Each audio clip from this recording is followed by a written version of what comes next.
did Travis affect? How many? Yeah, over 30 lives. People as far away as Japan, yeah.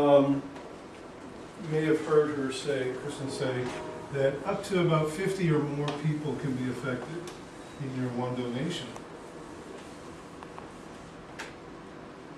But, I didn't emphasize this maybe enough in the program, 50 plus can be affected.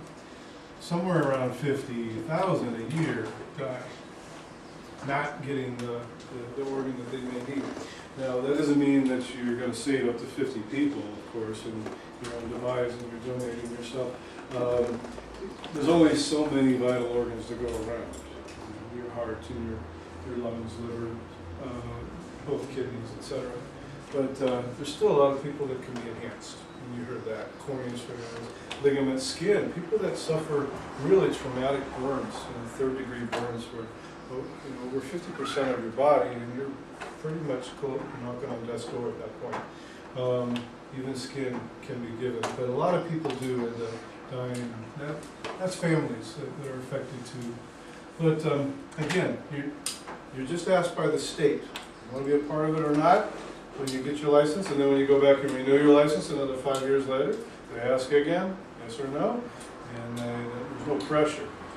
Talk about it though with your parents before you do, because they're definitely involved in that whole process. Okay. Let's talk now. Come back to that question I asked you before. How long really does it take for us to suddenly start dying from something else and just car crashes? Car crash is the #1 killer of people your age, we know that. Up until what age? How old do you think you have to be before you start dying from something else? 40? It's a good guess. It's almost there. 35 years of age. 35 years of age. We sometimes say in the business, alive till 35, just to kind of keep us well, that's what we're trying to do with our educational system, is to get people, new beginning drivers, thinking, driving better, etc., so they get past that. They'll start dying from something else later, liver disease or heart disease, typically. Other things. We all die of old age, right?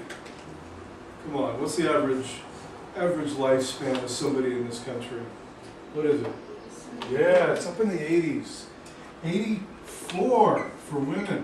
You guys kill us off a little sooner. 82 for men. But that's a long lifespan compared to the rest of the world and what we generally experience in this country. So we're all going to, obviously, we're going to get up to it, right? But each and every time you get behind the wheel, isn't there that potential still? Something could go wrong. And we hear about it. Headline news, certain fatalities that occur involving teens. Drinking and driving. It's the #1 cause of fatalities on the road right now. Half of all fatalities, in fact, out there on the road are caused by someone that's been drunk. Over the legal limit, or even partial. Half. It's outrageous. We should be, it shouldn't be the #1 killer. It shouldn't be. It should be other things. It should survive. Okay? But our classroom experience and then our drive lessons, what we do in our workshops with the simulator, etc., it's all designed to kind of get you, driving, thinking, and working a little bit better on the road. There's some habits you got to create, and I like in the last segment of this first Parents' Night to talk to you about pretty much the 3 basic habits that we all fail on later on in life. We want to get those down now. Driving is what? Somebody said forwarding. Going from one place to the next, point A to point B. But guess what? Driving is really about, it's just kind of the opposite of that. So you don't get in a crash. So you get there in one piece. You better be doing what? Not just stepping on the gas, but first test of driving. Better be doing what? Once you get there, Driving's really about stopping. What's that? Okay? Driving is really about stopping. Where do people stop? Where are you supposed to stop? How are you supposed to stop? You know, people fail at this quite often. As you get older, you lose the habit, typically. I mentioned California stopping earlier. What is that? You guys know? Yeah, you get up on a corner, there's an intersection, and you roll up to maybe a crosswalk or whatever, there's a stop sign. You know you're supposed to stop, but you do what? You get it, oh, it looks okay, I'll just go. Okay? And in some respects, it's actually safer to do that than pull up and do a complete stop when the person behind you is not paying attention and then rams into you and then does what? Pushes you out into an intersection. We teach you how to look for that sort of thing. All right? We teach you the habit of, foot to the brake, eyes to the mirror. Foot to the brake, eyes to the mirror. Every time we step on that brake, we're looking for you so that you're getting up there. Okay? So you always want to be stopping. All right? And slowing by looking to see if there's any hazards to the rear. Okay? We want to stick our stops. Only in the event that there's a potential collision will we not do that. Where are you supposed to stop? We said it earlier. What do you look for first? Where's the first place to stop on the road? White line. Okay, so we're going to put that right there. Thick white line there. So we pull up and stop behind there before we move. Excellent. In the absence of that stop line, we stop in the crosswalk. There's a particular crosswalk law in this state that everybody violates. Your parents probably don't even know about it. Bus drivers, professional drivers don't know about it. We'll teach you that next week, but it's very kind of particular and refined a law. You can't get into that crosswalk zone until a pedestrian is at a certain place in relation to your half of the road and certain lines. I'll teach you that next week. You've got to be real careful. We're always looking for pedestrians there. Okay? Who has right of way? Pedestrians. Say they're out of the way. We don't have crosswalk lines. Now where did I say? The corner or the imaginary line. We call the curb line. We're looking for the curb line. You always got, and we want to stick that stop. Do you guys know how long you're actually supposed to stop and remain in a non-moving position? It's actually a number of seconds. Almost. 3. 3, yeah, it's 3 seconds. You're supposed to remain right there. 1001, 1002, 1003. Who does that? No. Oh, really? Yeah? You've been, oh, wow. Wow. Intense. That's great. Guess what? Priority on drives? We're going to be watching. Okay? 3 seconds. That's what you're supposed to be doing. And you want to stick those stops more and more these days. Why? At certain intersections throughout Auburn, Federal Way, what do you have at intersections? Cameras. Those cameras are called red light traffic enforcement cameras. You don't want one at Federal Way. That's a $160 fine. Ouch. Can you get out of it? No, they got you on tape. All right? You rolled past that one line, even though you stopped out of the crosswalk. Doesn't matter. You roll past that line. That's the way the statute's written. All right? You can't argue with the judge on it.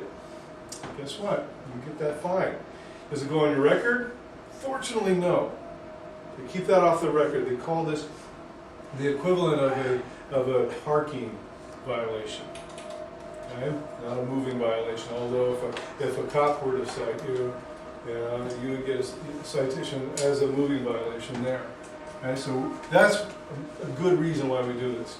But still, we want to stick those stops anywhere, regardless of the enforcement around. We're looking for pedestrians.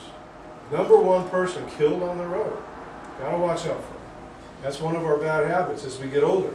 We stop looking for them because we're worried about the bigger car, the bigger truck, that semi, whatever it is. And we're more concerned about that. We stop remembering what it was like when we were younger to be that pedestrian and having to watch out for people that are driving like us later in life. Okay? Look for the pedestrian. Always. Number one, stopping. Don't roll through that stop. If you do, on your test, guess what? Well, it's a violation of law. You could get a ticket, you get that traffic enforcement, but the state tells us as a best practice not to fail here. At least that first time. Why? It's a bad habit that what? Everybody has. And Californians in particular. That where it used to be legal to do that sort of thing. To help decongest the road. Okay? With so much traffic. Moving on through, a little faster, a little faster. California stopping was a legal statute in that state. We will write you up like this. Incomplete stop, very good, very good. Incomplete stop, and that's usually about 2 points off on your test. In certain conditions, it could be 4 points off. If you want to lose those points, as you get going through that test, there's so many things that you've got to observe and perform on that you'll lose those fast. If you fail one signal on one turn, guess what? That's even worse. -6. There's 10 points off right there. 10 points off, and you haven't even done your parallel parking yet, or your backing exercise, or parking starting on a hill. Those are all, afforded points. And those particular exercises usually people fail at. So we want to stick our stops, okay? Not just for the purpose of this test, as I said, but for pedestrian traffic, for safety. Okay? Stopping, that's one habit we're going to be working on. What's another? Yes, you're always going places and then turn in different directions. Steering. How are you going to steer properly? What are you supposed to do? What do your parents tell you? How would you grab the wheel? What are you supposed to do? Huh? 10 and 2. Okay, so that would be, think of it as a clock, right? You got 12 o'clock on top, and that's how we teach you to back up, all right, with just one hand like this. So you can twist and look better, unless you're a 90-year-old. You won't be doing that, all right? You have to teach something different then. You go like this, you go toward the curb like this with your hand. Where's the back end of the vehicle going? Toward the curb, that's right, in the direction your hand's going. Very good. You pull away like this, then you know without looking, still which direction you're going with the back end of the car. Don't start looking back and forth, you'll get disoriented. Okay? We teach you just one-handed method for doing that. And that's okay. You can drive like this, go forward. Guys, you're going to do that? No. We don't do that anymore. And guess what? We don't even do 10 and 2. There's another reason why. We're not looking for 10 and 2 anymore. In the book, in the driver's ed book, we're looking for, look at a different o'clock. 9 and 3. We're looking at 9 and 3 right here. And the book will also show 8 and 4, typically a little bit further down. And that's a pretty, do you say yes to that one? That's my favorite for just driving on the freeway. Or for making turns, because it's easy to turn with a one-handed position like this. I'll show you in a sec. But why don't we do this anymore? We don't do the 10 and 2. I was taught 10 and 2 in high school. We don't do 10 and 2 anymore. Anybody know why? It is a little. It's harder to avoid things, actually. You can only just sort of go as far as one of your arms there. If you're out here, you can actually twist like this completely. This you can't do so well either, so still 9 and 3 is a little better. But 10 and 3, think like this. Automobile safety technology has changed over the years. Once technology changes, you've got to change the way you drive. What was that? The airbag. The airbag on board. If you're holding the wheel way up here, your airbag deploys, your arms are right up there, what's going to happen? Okay, poke an eye out. You could break a wrist or both wrists. Think of how your life is impacted now as a result of both wrists being in casts. All right? Don't do it. Yeah, just as a matter of practice, as a matter of habit. Keep off that direction.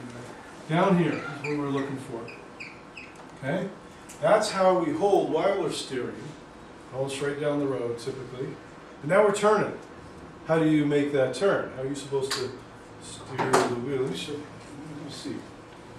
Yeah, What's your man. favorite position? Let's see. You mentioned it. How you gonna hold that? Like that down there? Or did your mom mess with you about it? Or do you do this?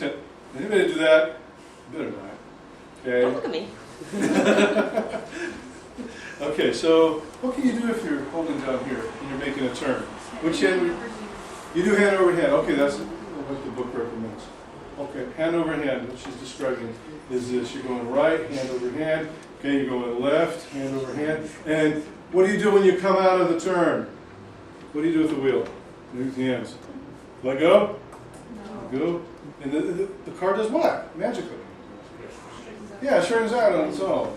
The simple reason is, you know, the suspension in the front end being weighted down by that engine, all right, just sort of pushes down on the wheel. It winds it back up again. Easy, easy, easy maneuver. And it's an easy way to teach. Going into your turn and out of your turn, let go of the wheel. Well, guess what? Are you in control of the vehicle at that point? No. You're not. You let go. You've relinquished control of the vehicle. So what do we have to do on the test? We don't fail you. Because everybody does it again. It's a bad habit. We don't fail you. Could be cited for it. You actually could be. You'd probably get out of it in court. An officer could cite you. But we don't do it because it teaches that you're not in control of the vehicle. And we say that you are always in control of the vehicle anytime you're sitting there. Anytime you're sitting there. So, what you do into the turn is the same thing you do out of the turn, hand over hand. Make sure you have at least one hand gripped on the wheel at all times. That demonstrates control to the examiner. Okay? Yeah. You're getting what you paid for tonight, right? We'll just watch you. We won't judge you. Okay? There is an easier way. I like what you said earlier, actually. A push-pull method. We taught this a few years back. You push into your turn, one direction, and then come out of your turn. One-handed, it's the same hand, it's easy. You start low, and then you go typically about, what is that? Not quite 360 degrees, it's just about 270 or so. And you easily come out of it. You're still holding on to it, still demonstrating control. That's a push-pull method. I had a student from the Philippines, and she demonstrated this on her exam. It was a rough road test. She passed, barely, but it was really rough. It's called a shuffle method. A shuffle method. It's really hard. They teach that still in certain parts of the world. Sometimes because the wheel is so big, all right, to do that, to do it that way, and you get down all the way around. So it's a shuffle method. Some truckers still do that. That's perfectly acceptable too. The key is you've got options for steering and whatever's comfortable for you. We like to encourage that as long as it's not a safety hazard. And as long as you're demonstrating control. Over stopping, steering, and here's the most important one, and I'll let you go. This is probably the worst habit. Stopping, steering. What is speeding? It's being thrust back into your seat. Is that what you're showing us? Good. Yeah, speeding is what? Technically, by the law. What kind of speeding limits laws do we have in this state? There's only two kinds. There's what are called maximum and minimum laws. That means what? Maximum or minimum? Max. Okay. So what would be speeding if you're in this zone? What? 30? 30 speeding? So do the math, that's easy. 5 over, everybody agree? Everybody's told that, right? Everybody fail. Everybody fail just one time they do that, and guess what? We feel it. We know when you're doing 30 because we've been experiencing that for years, decades. We know what 30 miles an hour feels. We know what 25 miles an hour feels. We know what 50 or 60 miles an hour feels like. If you're doing 30, that's exactly 5 over, and we confirm with the speedometer, we write you up 30 and a 25, and that's equal to a failure. Because it's a violation of law. It's most definitely a violation of law. All right, we can confirm it, but how about just 1 over? Is that a violation of the law? Can you get a ticket for 1 over? That's the critical question, that's it. And you can't. You might get a ticket if you're speeding out toward Enumclaw, going through Black Diamond, right? There's a spot where it's 50 miles an hour and then it drops suddenly to a 25 mile an hour zone. And if you're not doing exactly 25 there, that Black Diamond officer might pull you over for doing 26 and a 25 and you get a ticket. You do get a ticket. So according to the law, anything above the 25 is considered speeding. It doesn't matter what your speedometer says or not. It's what pace that vehicle is going at. Maybe you need to get your speedometer recalibrated. 26 miles an hour is a violation of law. But when it comes to our exams and our road lessons, guess what? We're going to back off from that just a little bit because we don't know exactly whether or not the speedometer is accurate. Okay, the state, according to their what's called the best practice, wants us to give that little margin of error, for going just a little bit above. Once you get to that mark, it's all over. You just need to know that in advance. I like letting you know. Okay? We're shooting for perfection on these tests. We have to have a standard of perfection, right? Because we're judging the entire population at this task. And so we have to have those standards way up there high. And then, according to best practices and what we teach you and things like that, and defensive maneuvers you might have to make on the road, then we take allowances for that and then grade you accordingly. But overall, the lessons themselves are just lessons. Don't worry about it. We're not going to fail you for coming to drive lesson number 2 and you do 22 miles an hour and a 20 during this Auburn High School days. The lights are flashing. Children are present. Okay, don't do that. Sure, but we won't fail you. We're just going to caution you. We're going to teach you. We want you to learn these habits and then kind of create them for yourself along the way. All right, make sense? That's what we're here about. And then we'll send you some homework home with you, so that you can tell your parents this is what they want us to work on. All right. This is what we should be practicing. Come back and we can do it again, and then we'll teach you some more. It gets fun as we go. All right? Questions thus far? No? Anything? Who needs a permit waiver? Stick around. I'll take care of you. Everybody good to go?